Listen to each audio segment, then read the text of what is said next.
A good Friday to one and all. Thanks for tuning in, and welcome back to another episode of Sometimes the Old Man is Right. As usual, I am your host, Lamont Ferguson, playing the role of the old man. How you doing? I hope your week has been well. What's the good word? As I stated on the last episode, the show is on winterish spring break. The show will return with new episodes on April 15th. In the meantime, what I've put together is a little best of segment for episode 24, which is what this is. Episode 24 is a best of segment, which just has some early thoughts of things that were annoying me at the time. I'll talk about my annoyance of Universal Studios and their rides that make you have to bend beyond 90 degrees. Little savings tip that spends more money on Universal Studios. Google Maps. I'm very annoyed by that. And that technology. And by the way, yesterday as I was running errands, I drove past past me was the Google Maps car. So that'll be used as a credit. That's what that'll be done. Movie reviews, unsolicited movie reviews, that really annoys me, and it still does to this day. And old people kind of poo-pooing things that they've never heard of as being not a thing because they've never heard of it. So those are the things that'll be in today's best of clips. I sat here and I watched a bunch of stuff in the news and I thought, well, if I only had a show that I could talk about some of these new things, but my show's on break, and then I realized that I'm every employee. I'm the boss. I'm the guy that I can break the break if I want to. So here's some thoughts I had, and then I'll get you to your clips. One was this thoughts on Russia and how crazy this whole thing is. I would like to say my thoughts go out to the people in Ukraine, which they do, but I don't like that whole idea of it becomes the school shootings in America, thoughts and prayers things, because it's not helping them. It really isn't. This idea that this madman Putin has gone into a country unprovoked and just laying waste to whatever is in his path so that he can control a country. And here's the weird thing about it. No one's going to stop him. We'll put in sanctions. We will give thoughts and prayers.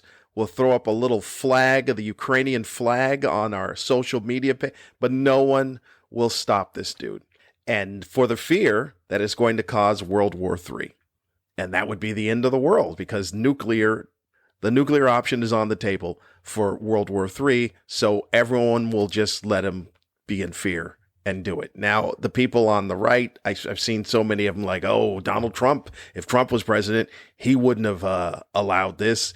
And Putin wouldn't have invaded if Trump was president. Here's the problem. Maybe he wouldn't have, but it's the reason that he wouldn't have is the problem. And the reason is that Putin and Kim Jong-un see Trump as being just as crazy as they are. So that may be the point as to why they wouldn't do anything. Is because if you have a leader that is just as crazy as them, then they realize, oh, this dude would do exactly what I would do, and that would end everything, and I can't afford that. So maybe that is the case. Because remember, Trump wanted to nuke hurricanes. The nuclear option was on the table for hurricanes. So if they're on the table for hurricanes, you know they got to be on the table for any other thing. Parking in a wrong spot, putting I before E when it's not supposed to be. It's on the table for all of that. So maybe that would be the best argument that they would have for saying Trump, if Trump was, but you still have a crazy person. You still have crazy people in charge. That was one thought on it.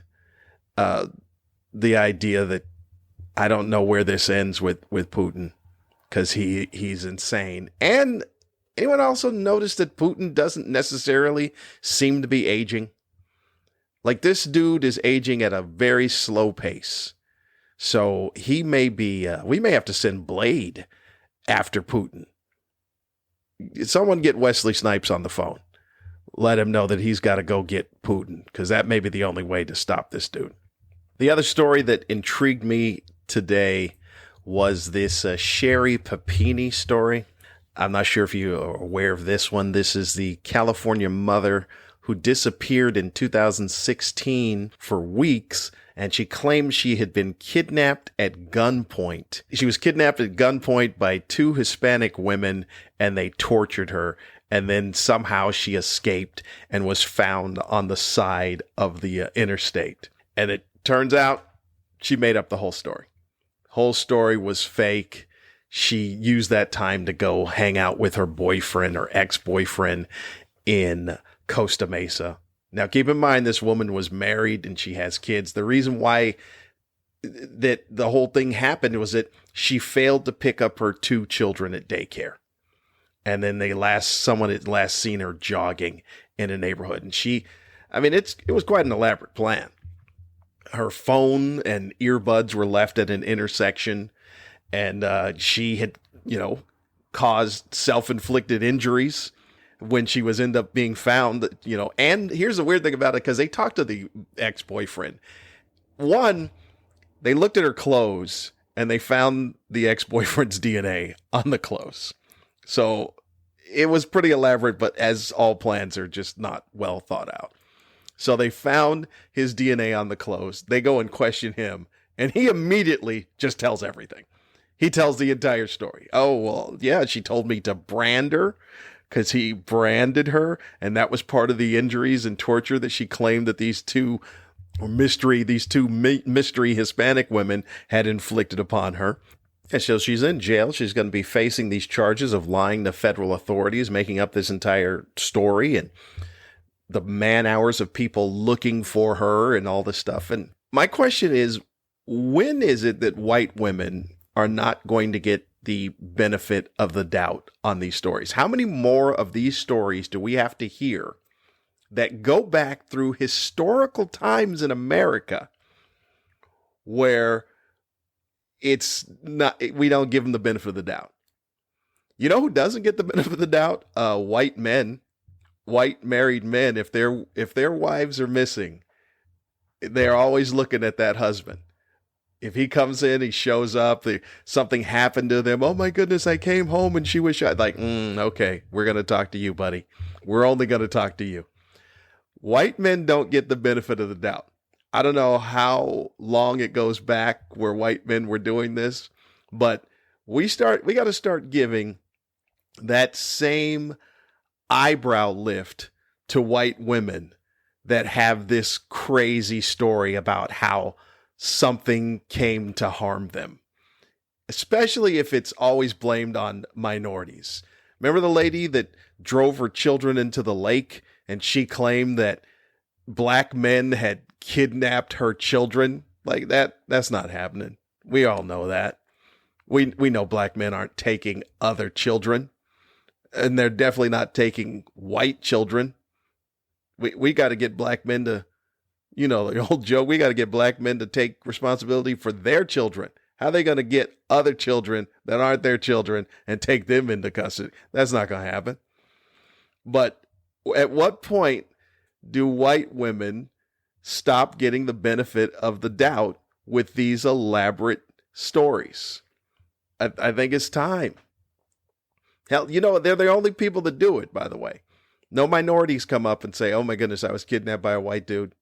No. And we have historical facts that up until 1968, black people were taken by white people and then hanged up until 1968 in America.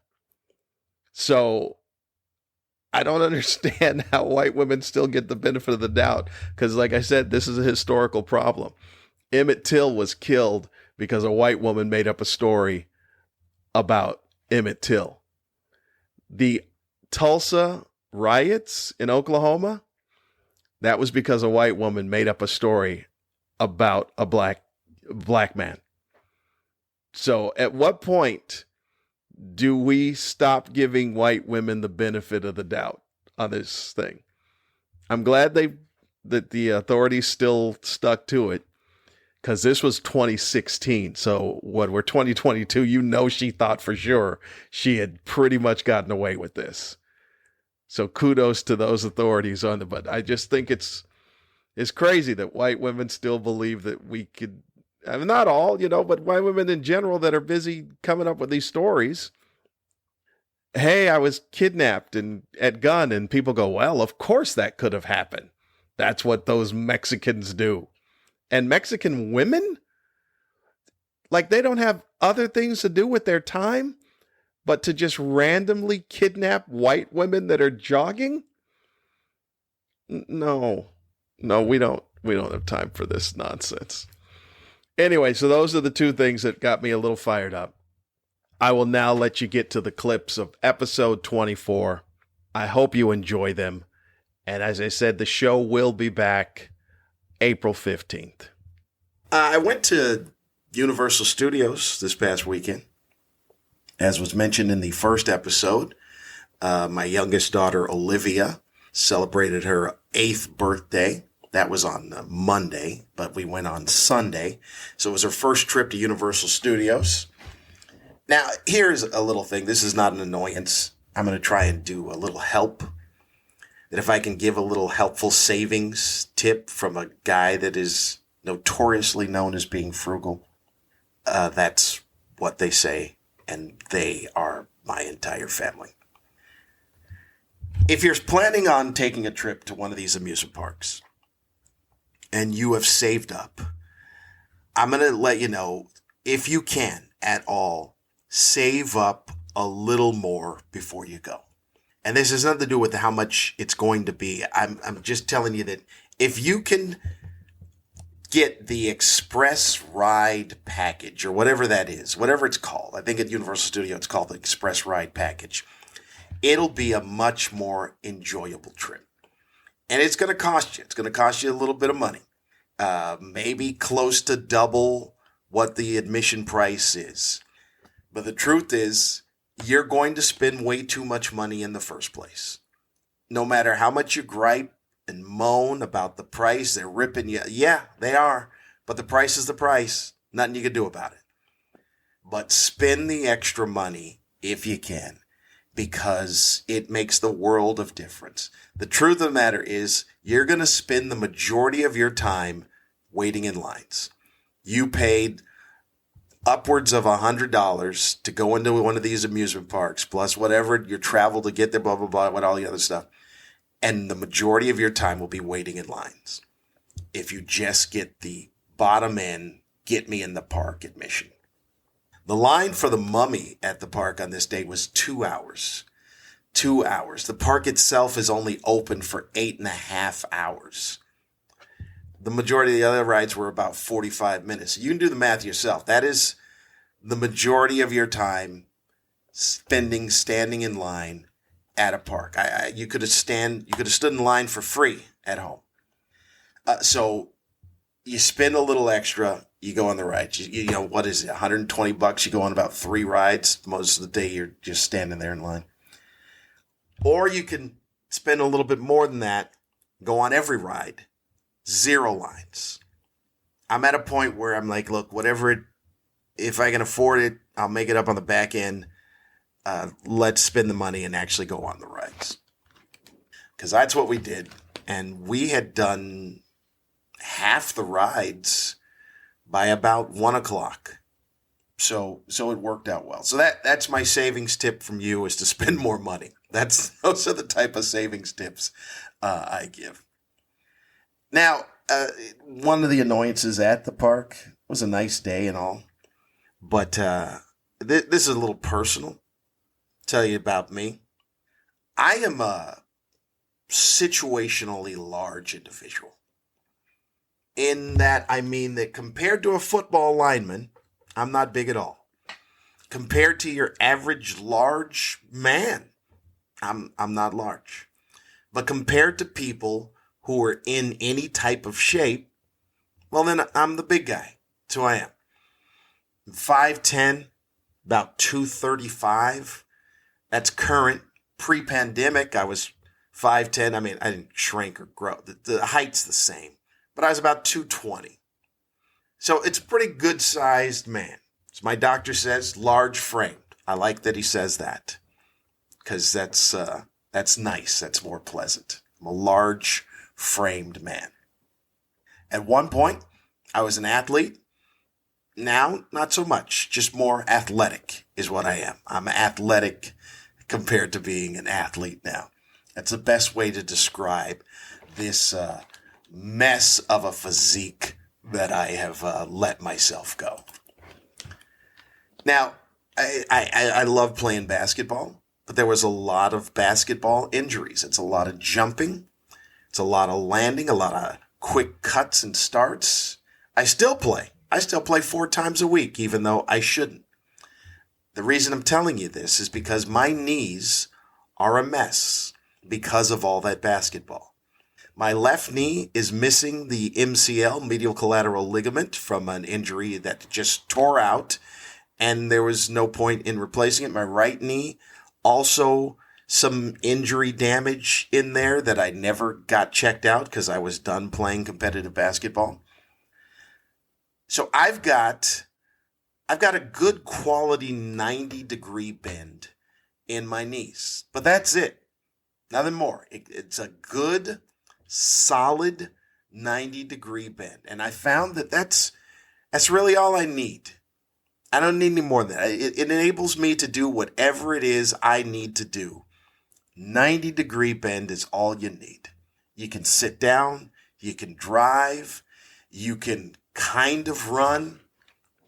It's anything that you would possibly need that'll get you through a normal day, as long as that day doesn't include going on a ride at Universal Studios. Now, I've been there before, and they have most of their rides, it's easy. 90 degrees will get you through. But the Mummy is not a 90-degree angle bend. It's an acute angle bend. They've got rides there that are acute angles, and I'm an obtuse guy. That I'm gonna get that put up on some t-shirts. The Mummy, I'll fit in there, but it'll be a very painful ride the entire time. So I knew, okay, I'll avoid the Mummy. But because this time I could go on every ride and just walk to the front of the line, I found there are 2 more rides that I have no business being on. The Secret Life of Pets, which is just a kid's ride. It's barely moving. I don't know why we need all this security. I mean, I get why we need all the safety and security, but you know what I'm saying. I'm just trying to sit on a ride that's going 0 miles per hour. And I go, and usually I can position my legs somehow to where they don't have to bend all that. But this ride, you had to bend them, and it was very uncomfortable. And then there was a ride in the Harry Potter, the world's shortest roller coaster, by the way. I thought, oh my goodness, this is going to be painful for all this time. And then it was over. So at least it wasn't long. But that's another where you've got to bend like a 70-degree angle. When do you need to have your knees at a 70-degree angle? Really? I'm a grown man. 70 degrees, that's for children that are doing things like squats and whatever it is that you do with a 70-degree bend. I don't need that. So there was a moment there at Universal Studios where there was a little panic, a little embarrassment-induced panic that came over me while I'm trying to fit into this car. And then people come over and they're like, oh, no, sir, you got to bend your knees. And I'm like, I don't think my knees bend like that. And then I kind of situate them and get in there. But there was that moment where I thought, oh, no, I'm going to have to do the fat person amusement park walk of shame. And you know what I'm talking about, where that person, they can't push the lap bar down on, and they're like, oh, sorry. And then they got to get up and walk out of the ride. Now, mine wouldn't have been because the lap bar didn't go down. It'd be because I couldn't bend my knees. But you know what? The people in the line, they don't know that. They just think, oh, that situationally large man, he can't fit in the ride. So it was very close. I was almost that guy. There's that moment. It washes over you like, oh no, I'm that guy? How did I become that guy? But fortunately, I wasn't that guy. So that was one annoyance that took place. And it's my fault. Nothing I can do, Hey, I played a lot of basketball. My knees they're full of scar tissue and sometimes liquid, and it's annoying. But what am I going to do? I'm not going to complain to them. I'm not going to go Karen on them and say, hey, how come I can't? This is a me problem, not a they problem. This is a me problem. Other people seem to have no problem bending their knees at a childlike 70 degrees. The other annoyance that stemmed from this past week has to do with technology, Google Maps in particular. The Google Maps is frustrating because it is almost good. It is almost doing the job that you'd want it to be doing. They did an update on Google Maps about, 2 months ago that was horrible.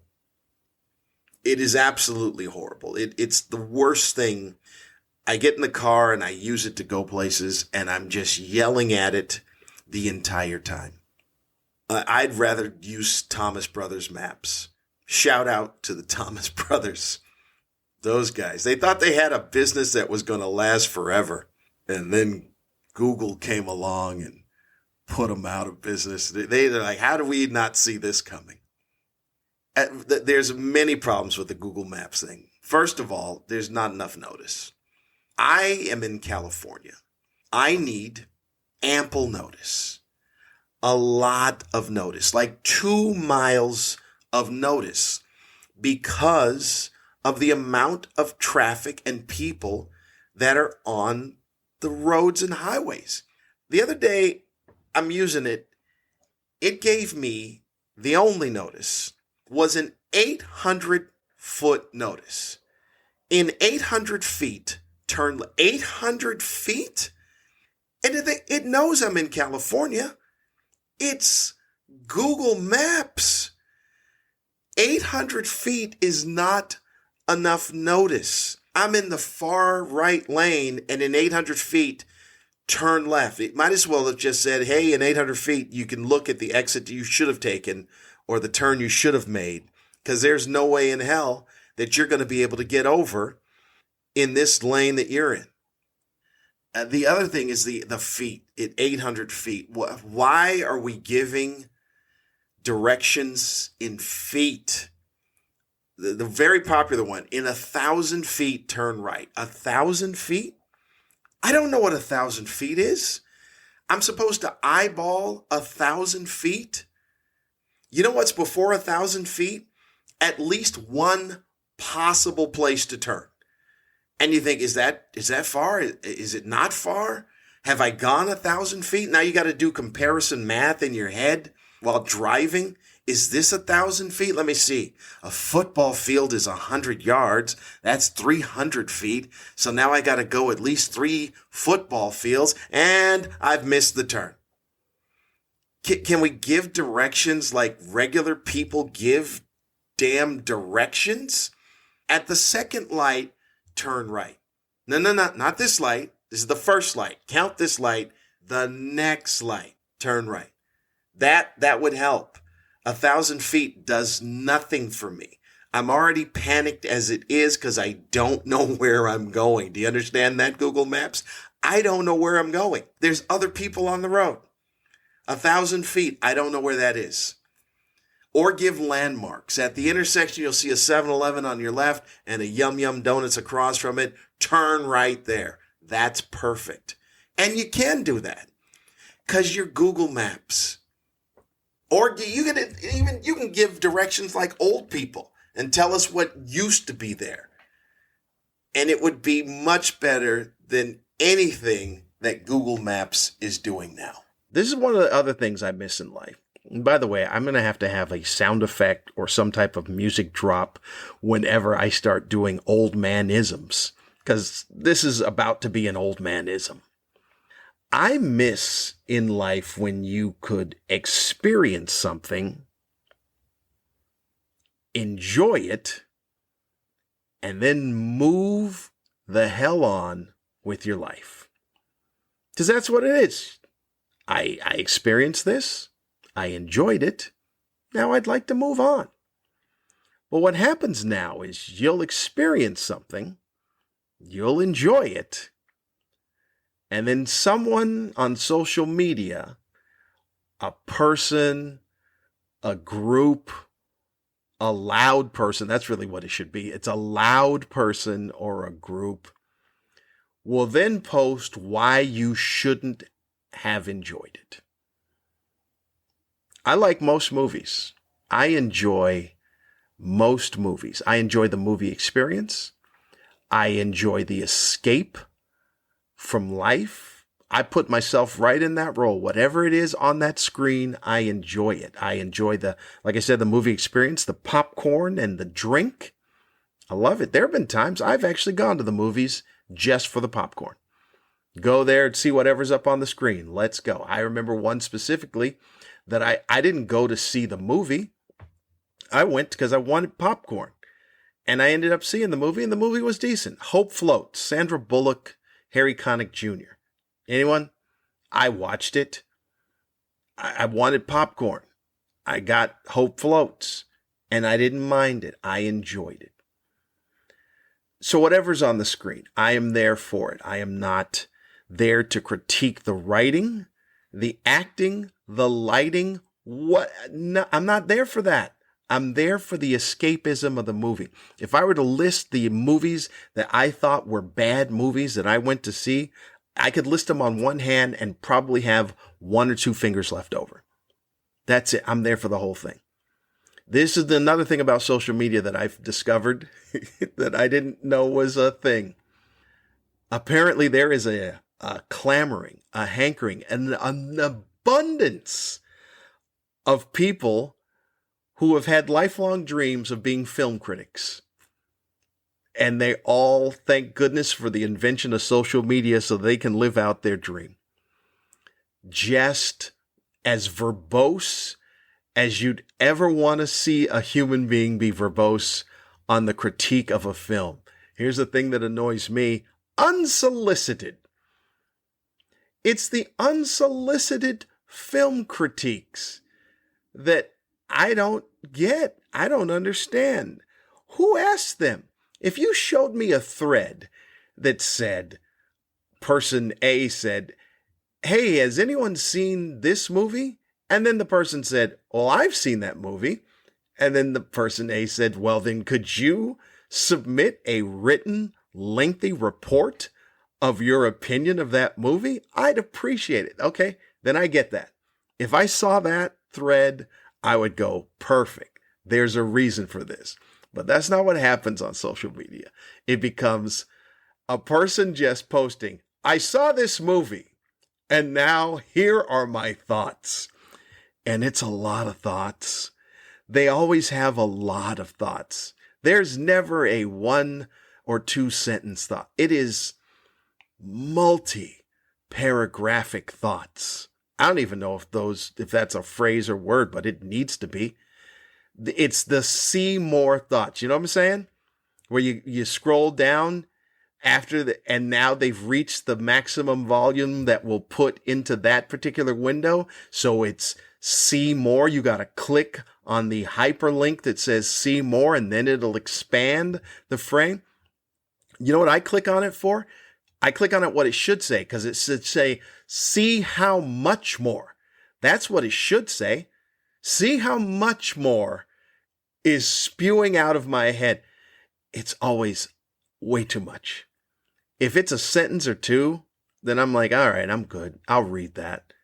But if I got to keep scrolling and scrolling, then I start judging you. What is wrong with you? What is wrong with you that you think that people have the time to invest in this part of your thoughts? This This should be a phone call is what this should be. Not you. Is it being graded? What? I wrote things in college that didn't require C more. So David Lee Roth was a presenter at the Video Music Awards for MTV. I forgot what the category was. I guess I could have looked it up before I started recording, but I didn't. The award went to Lil Nas X.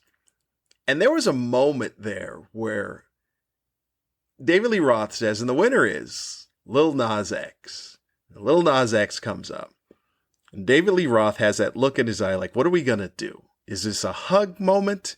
Is it a bro handshake moment?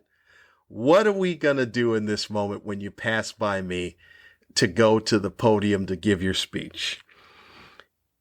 And what it became was a non-moment because Lil Nas X just walked right on past David Lee Roth like he was an usher.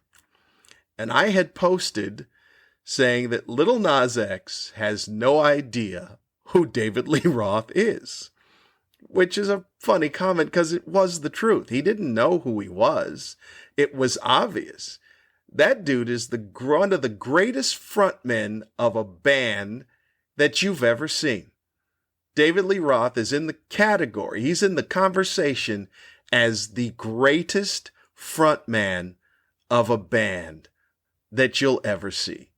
Van Halen and David Lee Roth was a sight to behold. So he is someone, a pioneer in the music industry. Lil Nas X could be, we don't know, it's new. So it was a very interesting moment where he just walked right past him and David Lee Roth had a look on his face like, what? Okay, I guess that's what we're doing. We're doing the, I don't know who you are. And then, last week, David Lee Roth announced his retirement from show business. I don't know if the two had anything to do with each other, but I wish David Lee Roth well.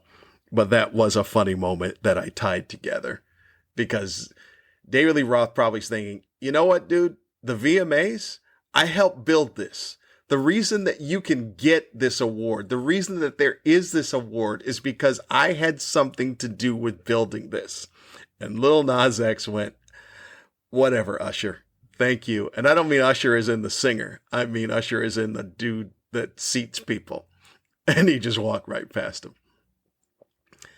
But I mentioned that, and a friend of mine, but by the way, it's the same friend. He posted, I don't know who Lil Nas X is, never heard of him. That is a old person thing.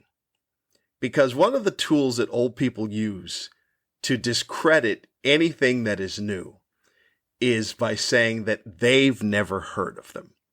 That's always the tool. It's the go-to. It's in the old person handbook. Number thing, want to discredit it? Say that you've never heard of them. Well, there's a lot you've never heard of because you haven't paid attention to things in the past 20 years. That's what makes you old. I don't try hard to pay attention to things. I just pay attention to things. I'm not the old person trying to be hip. If something's around, I kind of pay attention, maybe do a little research on it. But it's always funny to me that it's the old person tactic. Well, I'd never heard of them, so they must not be anything. Okay, all right. Well, young people have never really heard of diabetes, all right? They never heard of the medication that you have to take, so it must not be important or exist either. I will say there's another thing that is bothering me. It is the plethora. I had spoken about white folks at the Hall & Oates concert earlier. I'll try to tie into that. There is a plethora of interracial commercials that are happening on television now. Enough with it. Enough. And I'm a black man, and I'm saying we're trying too hard. I see what you're doing. I see what you're doing, Madison Avenue, and you are trying way too hard. If someone had gone into a coma 15 years ago and then woke up like today, they'd think that everyone in America was in an interracial relationship by the commercials that are on TV. I have lost track of them. I had a list, which I may pull up, the list of interracial commercials. Behr is one of them, BEHR, the paint company. The Expedia is another. Here's what the makeup is always. It's a black man, white woman. Black man, white woman. That's all they can come up with. It's a black husband, white wife, mixed race children. And I get it. You're trying to make it seem that it's, if we normalize it, then it won't be such a big deal. But the problem is that you're trying too hard to normalize it, because now it just leaves questions. It leaves a lot of questions of why this. I've seen one. There's one where there's a white man and a black woman, and I applaud that one because it seems to be counter to the other abundance of black men, white women commercials that are going on. I feel bad for black women because what you've done is you've made them disappear. It's like, okay, well, they can't even be in a commercial. You can't have make it a black couple, or black man, Latino woman. That's a Latino couple. Very rarely you'll see the Asian couple, black man, Asian woman, Asian man, black woman. If you're going to go that far, then you need to start doing everything. But the abundance of black man, white women commercials as the couple, it's a bit much. And it's not helping race relations. It is not at all. You're making white races just angry. And you're making black women angry, which deservedly so. And you're making me just question everything. There's a Sonic commercial where there's a white kid, it's a white woman, black guy, and they're obviously some type of unit. I don't know if they're married, I don't know if they're dating, but it is a very interesting dynamics that go on there, because I believe somewhere they need to pan that camera to the left, and you'll see white former husband very angry. Very, very angry. And there you have it. I hope you enjoyed this best of episode 24 of Sometimes the Old Man is Right. The show will return with a brand new episode on April 15th. Until then, I am jumping onto a cruise ship and sailing the high seas. I'll be out there on the lookout for tsunamis. I'm front line of Tsunami Watch. You can find all things Lamont Ferguson at lamontferguson.com. Please like and check out, or check out and like, either way, whatever you want to do, the Facebook page of Sometimes the Old Man is Right. You can email the show at oldmanisright@gmail.com. I do truly appreciate all of you, all 11 of you that tune in regularly. It's a steadfast, strong army that I'm building. And no one will stop me, because the nuclear option is always on the table for me. Please take the time to spread the word. Spread the word about the show. Let folks know what I'm up to. Share some of the episodes. So share a best of episode. That's probably a good idea, to share a best of episode. I talk about a lot of crazy stuff. You know the premise of the show. Old people are shooed, told to go to bed. Okay, boomer. If they ever try to give their thoughts and opinions on today's life and society. And sometimes they may be a little crazy, a little loopy, but sometimes the old man is right. Have a good week.